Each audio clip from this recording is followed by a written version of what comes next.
हाँ तो प्यारे साथियों, सभी को राधे राधे। आपका स्वागत है अपने आपके YouTube channel maths magnet SP पर।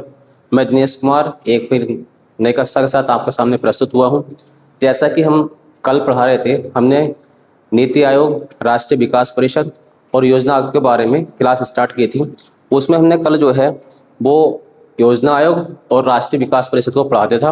बाकी उसके बाद जो है हमारे पास, जिसमें हम क्या पढ़ाएंगे, हम नीति आयोग पढ़ाएंगे और साथ साथ में जितनी पंचवर्षीय योजनाएं हमारे पास चली थी उनके बारे में हम डिस्कस करेंगे।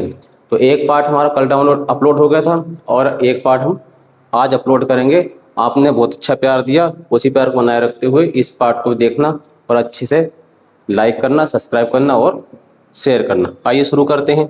जैसे हमारे पास लिखा हुआ है, हम आज जो पढ़ेंगे वो क्या पढ़ेंगे, योजनाएं पढ़ेंगे, नीति आयोग पढ़ेंगे और पंचवर्षीय योजनाएं पढ़ेंगे। उनके बारे में डिस्कस करना है। तो चलिए शुरुआत करते हैं। सबसे पहले हम पढ़ेंगे सर नीति आयोग। नीति आयोग क्या होता है, क्या कार्य करता है। तो हम पढ़ेंगे नीति आयोग। नीति का अंग्रेजी होता है NITI। इसका फुल फॉर्म की बात करें तो होता है national institute of transforming India, इसका पूरा नाम होता है। हिंदी में बात करें तो इसको होता है राष्ट्रीय भारत परिवर्तन संस्थान, इसका हिंदी में पूरा नाम होता है। ये हमारे पास लाई गई थी, मैंने बताया था हमारे पास ये योजना आयोग के स्थान पर लाई गई एक नई संस्था है। पहले जो काम हमारे पास योजना आयोग करती थी वही अब काम कौन करती है, अब हमारे पास नीति आयोग वही कार्य करता है।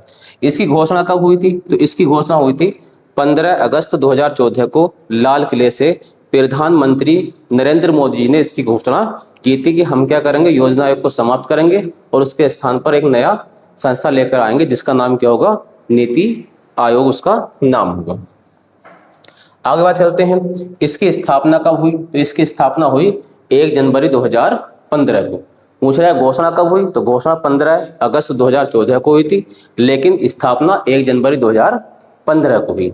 इसका अध्यक्ष कौन होता है, प्रधानमंत्री। जो भी प्रधानमंत्री होगा वह क्या बन जाएगा, स्वतः ही इसका अध्यक्ष बन जाएगा। वर्तमान में कौन है हमारे, तो वर्तमान में जो अध्यक्ष हैं उसके नरेंद्र मोदी जी हैं, क्योंकि भारत के प्रधानमंत्री वही हैं तो वही क्या होंगे, इसके अध्यक्ष होंगे। हम बात करेंगे प्रथम अध्यक्ष कौन है इसके, तो प्रथम अध्यक्ष भी कौन है, नरेंद्र मोदी हैं, क्योंकि इन्होंने घोषणा की थी और जब से लगातार जो है वो प्रधानमंत्री बनते हुए आ रहे हैं। उपाध्यक्ष कौन है, उपाध्यक्ष जो है डॉक्टर सुमन बैरी इसके उपाध्यक्ष हैं। और किसके स्थान पर, तो इनसे पहले जो थे हमारे पास राजीव कुमार, इनसे पहले उपाध्यक्ष थे, उनके स्थान पर अब डॉक्टर सुमन बैरी को बना दिया गया है। हम बात करें कि जो उपाध्यक्ष होता है उसकी नियुक्ति कौन करता है, तो उपाध्यक्ष की नियुक्ति जो करता है वो प्रधानमंत्री करता है। वही बात कर लें कि हमारे पास नीति आयोग के प्रथम उपाध्यक्ष कौन थे, तो प्रथम उपाध्यक्ष जो थे अरविंद पनगड़िया जी थे जो प्रथम उपाध्यक्ष थे। एक संस्था होती है नीति आयोग में, अधिशासी परिषद। तो ये कौन कौन होते हैं अधिशासी परिषद में, जो हमारे पास अधिशासी परिषद होती है इसमें सभी राज्यों के मुख्यमंत्री होंगे और जो केंद्र शासित प्रदेश होते हैं उनके उपराज्य भी इसमें शामिल किए जाएंगे। ठीक है, आगे चलते हैं। पदेन सदस्य भी होते हैं इसमें, तो पदेन सदस्य कौन कौन होते हैं, केंद्रीय मंत्री परिषद के जो सदस्य होते हैं वह क्या होते हैं इसमें पदेन सदस्य कहलाते हैं, जिनकी अधिकतम संख्या कितनी हो सकती है, 4 हो सकती है। और उनको नामित नियुक्त नहीं होते बल्कि ये नामित किए जाते हैं। और उनको नामित कौन करता है, नामित करता है प्रधानमंत्री, अर्थात जो नीति आयोग का अध्यक्ष होगा। तो इसमें वर्तमान में जो हमारे पास पदेन सदस्य हैं उनमें पहला नाम किसका आता है, अमित शाह का। अमित शाह को सब जानते हैं कौन है, केंद्रीय गृह मंत्री एवं सहकारिता मंत्री है। ठीक है, बात करते हैं दूसरा नाम किसका है, तो दूसरा नाम है निर्मला सीतारमण जी का। ये कौन है, भारत की केंद्रीय वित्त मंत्री और कारपोरेट कार्य की मंत्री भी किसके पास, हमारे पास वो निर्मला सीतारमण के पास है। तीसरा बात करते हैं राजनाथ सिंह, भारत के केंद्रीय रक्षा मंत्री हैं और इनको क्या है, पदेन सदस्य नीति आयोग में बना रखा है। बात करते हैं अगला नाम शिवराज सिंह चौहान। ये कौन है, भारत के वर्तमान केंद्रीय कृषि मंत्री हैं और ये मध्य प्रदेश के पूर्व मुख्यमंत्री भी हैं। तो ये हमारे पास क्या है, 4 जो है वो पदेन सदस्य हैं किसके, नीति आयोग के। आगे बात करते हैं पूर्णकालिक सदस्य कौन कौन। तो पूर्णकालिक सदस्य इनके होता है, इनको राज्य मंत्री के समान दर्जा प्राप्त किया जाता है और इनकी नियुक्ति होती है। नियुक्ति कौन करता है, इनकी नियुक्ति करते हैं प्रधानमंत्री, अर्थात जो नीति आयोग के अध्यक्ष होते हैं। पहला नाम किसका आता है? विजय कुमार शाश्वत, आपको लिखा मिलेगा वी के शाश्वत, ठीक है, विजय कुमार शाश्वत। ये कौन है? ये DRDO के पूर्व प्रमुख हैं, ठीक है। आप मुझे बताएंगे कमेंट बॉक्स में लिख के DRDO का पूरा नाम, ठीक है, क्या है हमारे पास पूरा नाम क्या है DRDO का, और साथ में इसका मुख्यालय कहाँ पर है, ठीक है, कमेंट बॉक्स में लिखेंगे जो भी हमारे पास वीडियो देखेगा। और तीसरा पूछना हमारे पास इसमें पूछेंगे कि वर्तमान में इसके प्रमुख कौन है, ठीक है, इसके DRDO के प्रमुख कौन है, ये हमारे पास कमेंट बॉक्स में लिखेंगे। दूसरा क्या है? दूसरा नाम आता है प्रोफेसर रमेश चंद्र का। तो रमेश चंद्र कौन है? ये कृषि विशेषज्ञ हैं, इनको भी हमारे पास पूर्णकालिक सदस्य के रूप में नामित किया गया है, नियुक्त किया गया है। तीसरे कौन है? अरविंद बिरमानी, ये कौन है? प्रसिद्ध अर्थशास्त्री है। चौथा नाम है डॉक्टर BK पॉल, ये स्वास्थ्य विशेषज्ञ है।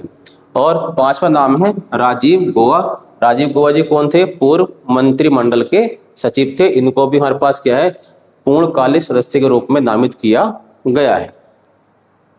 आगे चलते हैं, मुख्य कार्यकारी अधिकारी अर्थात CEO कौन है हमारे पास? तो ये क्या होता है? ये सचिव स्तर का अधिकारी होता है। वर्तमान में हमारे पास जो नीति आयोग के CEO हैं वो कौन है? निधि छिप्पर है, इनको निधि छिप्पर है, इनको अतिरिक्त प्रभार सौंप रखा है। किसके स्थान पर?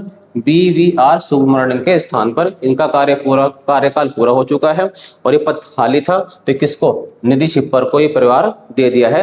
ये नीति आयोग में ही विकास परिषद के रूप में, विकास परिषद संस्था में कार्यरत है।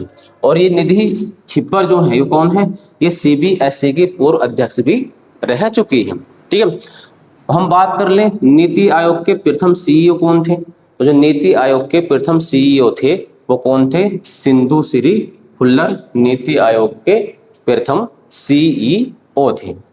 आगे बात करते हैं, क्षेत्रीय परिषद होती है नीति आयोग में। तो क्षेत्रीय परिषद में कौन होता है कि ये क्षेत्रीय परिषद जो बनाई जाती है राज्यों के मध्य होने वाले विवादों को निपटाने के लिए एक नीति आयोग में संस्था बनाई गई है जिसका नाम क्या? क्षेत्रीय परिषद है। इसका जो क्षेत्रीय परिषद है इसका अध्यक्ष कौन होता? जो नीति आयोग का उपाध्यक्ष होगा वही क्या होगा? वही क्षेत्रीय परिषद का अध्यक्ष कहलाएगा। और क्या होगा? इसका जो फैसला होगा वो सर्वमान्य होगा, अर्थात इसने जो फैसला सुना दिया वो कोई भी राज्य परिवर्तित नहीं कर सकता। आगे चलते हैं, नीति आयोग द्वारा जारी किए जाने वाले प्रमुख सूचकांक कौन कौन से जारी करता है? पूछ लिया जाता है पेपर में। तो पहला कौन सा है? निर्यात तत्परता सूचकांक। कौन जारी करता है? नीति आयोग करता है। भारत नवाचार सूचकांक, इसको भी कौन जारी करता है? नीति आयोग। अगला है हमारे पास राष्ट्रीय बहुआयामी गरीबी सूचकांक, भी कौन? नीति आयोग जारी करता है। समग्र जल प्रबंधन सूचकांक, ये भी कौन जारी करता है? ये भी नीति आयोग। कौन सा राज्य जल प्रबंधन में कौन सा स्थान प्राप्त किया, कौन शीर्ष पर रहा, कौन अभी हमारे पास कार्य कर रहा है। अगला है स्कूली शिक्षा गुणवत्ता सूचकांक, अर्थात किस राज्य का शिक्षा में स्तर ज्यादा है किसका कम है, उस सूचकांक को भी कौन जारी करता है? नीति आयोग। आगे चलते हैं, पंचवर्षीय योजनाएं पढ़ेंगे हम, ठीक है। तो हम बात कर लें कि भारत में पंचवर्षीय योजना का मॉडल लिया गया था, वो कहां से लिया गया था? भारत में पंचवर्षीय योजना का जो मॉडल लिया गया था वो USSR वर्तमान रूस से लिया गया था। विश्व की प्रथम पंचवर्षीय योजना किसने चलाई थी? तो वो चलाई थी हमारे पास सोवियत संघ रूस द्वारा, यानी USSR द्वारा। और कब से कब तक चलाई गई थी? 1928 से लेकर 1933 तक चलाई गई थी। बात करते हैं भारत में पंचवर्षीय योजना का जनक किसको कहा जाता है? जो भारत में पंचवर्षीय योजना का जनक माना जाता है वो किसको माना जाता है? वो पंडित जवाहरलाल नेहरू जी को माना जाता है, जो हमारे पास भारत के प्रथम प्रधानमंत्री थे। अंतिम स्वीकृति कौन देता है पंचवर्षीय योजनाओं को? अंतिम स्वीकृति कौन देता है? तो देता है राष्ट्रीय विकास परिषद। भारत में कुल कितनी परियोजनाएं चली? तो अब तक हमारे पास भारत में कब से कब तक 1951 से लेकर 2017 तक ये परियोजनाएं चलाई गई हैं। आगे बढ़ते हैं, प्रथम पंचवर्षीय योजना, ठीक है। पहली पंचवर्षीय योजना की अवधि क्या थी? तो अवधि थी इसकी 1951 से लेकर के 1956 तक ये परियोजना हमारी चली है। ठीक है, अर्थात भारत में पंचवर्षीय योजना की शुरुआत कब से मानी जाती है? 1951 से पंचवर्षीय योजना की शुरुआत मानी जाती है। प्राथमिकता क्या रखी थी हमने प्रथम पंचवर्षीय योजना की? तो हमारे पास प्राथमिकता थी, देश आजाद हुआ था तो हमारा भारत क्या था, पहले कृषि प्रधान देश था, तो हमने पहले क्या रखा, कृषि क्षेत्र में आत्मनिर्भरता प्राप्त करना हमने इसका उद्देश्य यानी प्राथमिकता रखी थी। इसका मॉडल किसने तैयार किया था? मॉडल तैयार किया था हेराल्ड और डोमर ने, दो अर्थशास्त्री थे। यहाँ पास जो हेराल्ड है, यहाँ पास रॉय हेराल्ड थे यूके के, और एबले डोमर जो थे वो हमारे पास अमेरिका के अर्थशास्त्री थे। उन्होंने मॉडल तैयार किया था, उसे ही हमारे पास भारत में लागू कराया था। इसका उद्देश्य क्या था भाई? उद्देश्य था अर्थव्यवस्था को संतुलित करना, क्योंकि हमारे पास देश आजाद हुआ था और हमारे पास जितने संसाधन थे वो भारत और पाकिस्तान में बराबर बांट दिए गए थे। तो हमारे पास क्या था, अर्थव्यवस्था को कैसे संतुलित किया जाए, वो भी हमारे पास इसका उद्देश्य था। आगे चलते हैं। इस पंचवर्षीय योजना में पहली वाली थी, हमने कौन कौन सी उपलब्धियां हासिल की हैं? हमारी सबसे बड़ी उपलब्धि रही है इसमें, हमने क्या किया है, इसमें 3 बहुउद्देशीय नदी घाटी परियोजनाओं को प्रारंभ करने का कार्य इसमें कर लिया था। पहली योजना कौन सी थी?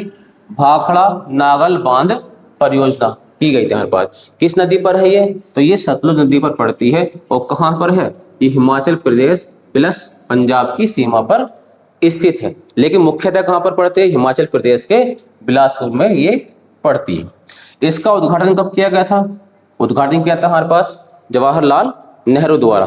कब किया गया था? 17 नवंबर 1955 को इसका उद्घाटन किया गया था। आपसे बात की जाए या इसके इंजीनियरिंग कौन थे बनाने वाले, अर्थात अभियंता कौन थे? तो अभियंता थे इसके हार्वे सिलोकैम, जो कहां से बिलोंग करते थे? अमेरिका से। वो इसके प्रमुख अभियंता थे। जवाहरलाल नेहरू ने इस परियोजना को चमत्कारी विराट वस्तु कहा है। आगे चलते हैं। दूसरी है दामोदर नदी घाटी परियोजना, मोस्ट है। कहाँ है? यहाँ पर झारखंड और पश्चिम बंगाल की सीमा पर पड़ती है। ये क्या है? भारत की प्रथम बहुउद्देशीय परियोजना है हमारे पास। ठीक है, इसका मॉडल जो है वेरी वेरी मोस्ट क्वेश्चन है। यहाँ पास भारत की ऐसी कौन सी परियोजना है जो अमेरिका की टेनेसी नदी के मॉडल पर आधारित है? तो कौन सी है? दामोदर नदी घाटी परियोजना। ठीक है, आगे चलते हैं। भारत जो दामोदर नदी घाटी परियोजना है वो भारत की पहली परियोजना है जिसमें कोयला जल गैसों तीनों से विद्युत का उत्पादन किया जाता है। भारत की पहली परियोजना। तीसरी बात करते हैं, तीसरी परियोजना कौन सी थी? हीराकुंड परियोजना। तो ये कहाँ पड़ती है? यहाँ पास पड़ती है उड़ीसा में। पूछा जाए किस नदी पर है? तो ये महानदी पर पड़ती है। बात करते हैं कि हमारे पास प्रथम पंचवर्षीय योजना थी, उसका लक्ष्य कितना रखा था? तो जो लक्ष्य रखा था वो 2.1% की विकास दर का लक्ष्य रखा था, लेकिन ये सफल रही और सफल ज्यादा हुई। तो हमने जिसमें प्राप्त कर लिया था विकास दर, वो कितनी प्राप्त कर ली थी? 3.6% तक हमने प्राप्त कर ली थी। अर्थात लक्ष्य हमारा 2.1 का था, लेकिन हमने प्राप्त कितनी कर ली? 3.6 प्राप्त कर ली। परियोजनाओं को आधुनिक भारत का मंदिर किसने कहा था? जवाहरलाल नेहरू ने इनको आधुनिक भारत का मंदिर कहा था। ठीक है, तो ये हमारे पास परियोजना पहली थी। बाकी इसकी जो अगली परियोजना है वो आगे क्लास में आपको मिलती रहेंगी, क्योंकि मैं ज्यादा बड़ी क्लास नहीं करना चाहता। हमारे पास ज्यादा बड़ी क्लास करने से देखने में थोड़ी दिक्कत आती है, इसे छोटी छोटी क्लास डालता हूँ, 1 या 2 टॉपिक की। ठीक है, हमारे पास आपको अच्छा लगा हो तो चैनल को सब्सक्राइब करना, लाइक करना। धन्यवाद। राधे राधे।